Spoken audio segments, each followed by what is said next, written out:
A girl runs out of the public restroom crying. When the mother sees what is between her legs, she panics.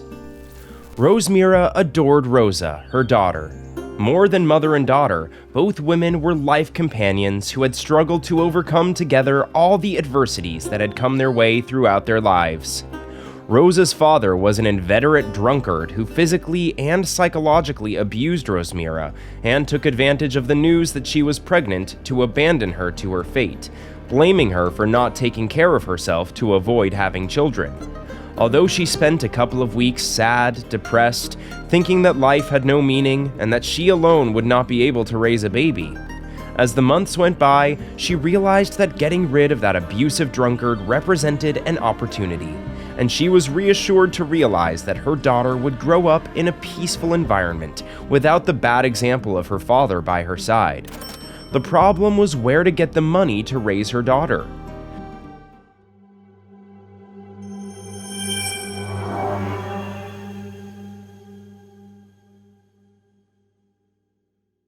She had a job as a cashier in a supermarket, but she knew she would be fired once the pregnancy prevented her from continuing to work, without giving her any kind of severance pay and pushing unfair unemployment when she needed it the most. But Rosemira was a woman of faith, and God did not forsake her.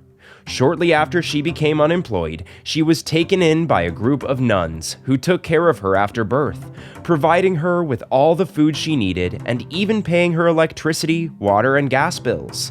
Thus, Rosemira and her baby, a beautiful girl she named Rosa, were able to get by. And when Rosemira passed the prostrate rest, she returned to be received as a cashier in the supermarket. And with the salary she earned there, she was able to continue taking care of her and her daughter's expenses, who was taken care of by the nuns while her mother was at work. The next big problem Rosemira and her daughter had to face was the return of the girl's father. Suddenly, the man reappeared in their lives, claiming custody of their baby. Rosemira simply could not understand her ex-husband's behavior and of course refused to give up her child. Why would someone who had abandoned her because he did not want to be a father now come back to claim her daughter? It made no sense, and Rosemira sensed that there was some kind of dark reason behind this outburst of paternity. The man was so willing to keep the girl that he tried to sue for custody of the child, arguing that Rosemira, because she worked all day, had no way to give the baby everything she needed. He, on the other hand, had fraudulently obtained a certificate of overcoming his addiction to alcohol, and now he was a man with money, so he could give Rosa a better future. These arguments convinced the judge, who after several hearings ruled to give custody of the baby to her father. Fortunately, once again, Rosemira's prayers were heard, and a day before having to give the baby to her father, the man was captured in the middle of a police operation that dismantled a dangerous baby buying and selling gang.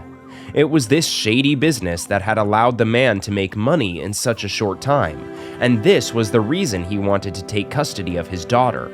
He was not interested in giving her love and educating her, but was already taking care of her, negotiated for a juicy sum to a foreign couple.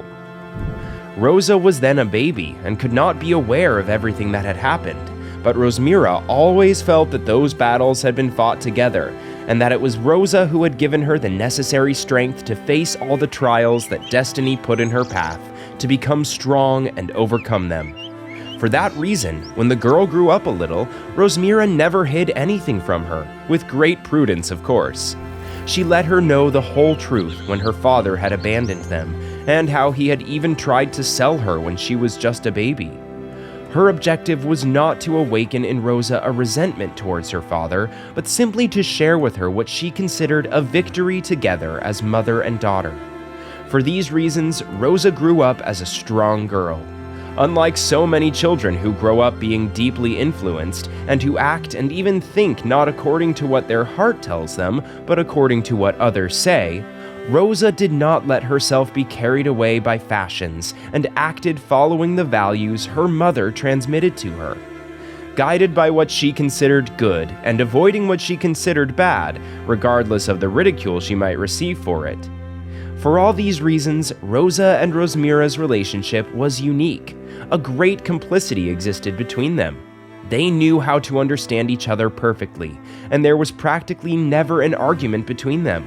Their economic situation was not the best, but they knew how to be happy in the midst of poverty, enjoying the small details. And one of the modest plans they made periodically consisted of going to the park every weekend.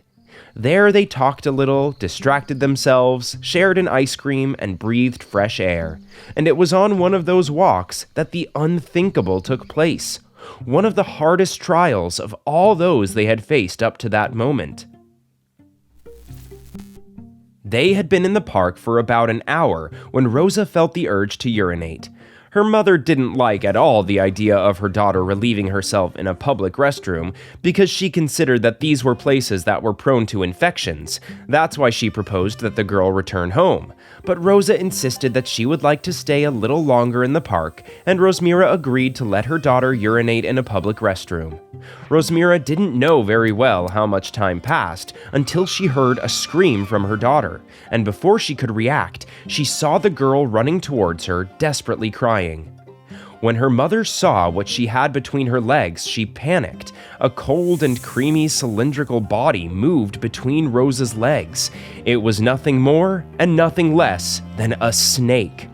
The proximity of the park to the city's forest reserves meant that some animals walked freely between the two green areas. This, in fact, was one of the main attractions of the park, where people of all ages went to see squirrels, exotic birds, and even rodents.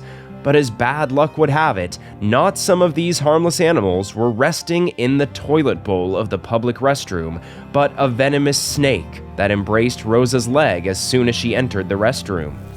Rosmira reacted and ran to her little girl, and without thinking of anything else for her child's well-being, she took the snake with her hand and threw it towards the forest. Miraculously, the poisonous animal had not managed to bite Rosa, that beyond the scare, she was unharmed. But Rosmira, at the moment of taking the snake with her hand to remove it from her daughter's body, had been bitten. She had not noticed it at the time because of the adrenaline rushing through her body, but a few minutes after what happened, she began to feel sick and discovered the bite. And then, just as so many times in Rosmira's past, she had watched over the life of her little girl. Now it was Rosa who, with a maturity improper for her age, took control of the situation. She asked for help, got a family who offered to take the woman to the hospital in their car, and explained to the doctors what had happened.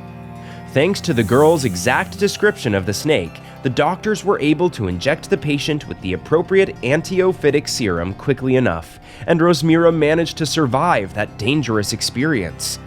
In addition to this, Rosa contributed to her mother's improvement by doing what she had taught her so much, praying to God, asking Him for Rosmira's health. Before being able to return to work, Rosmira had to spend a few days resting at home. During this time, Rosa was able to get the help of the nuns who had seen her so many times as a child to lend her a hand in caring for her mother. Thus, the relationship of love between mother and daughter was completely sealed, demonstrating that love can do anything. If you liked the video, don't forget to like it, leave your opinion in the comments box, subscribe for more stories like this one, and share it with your friends and family. I'm Max, and see you in the next story.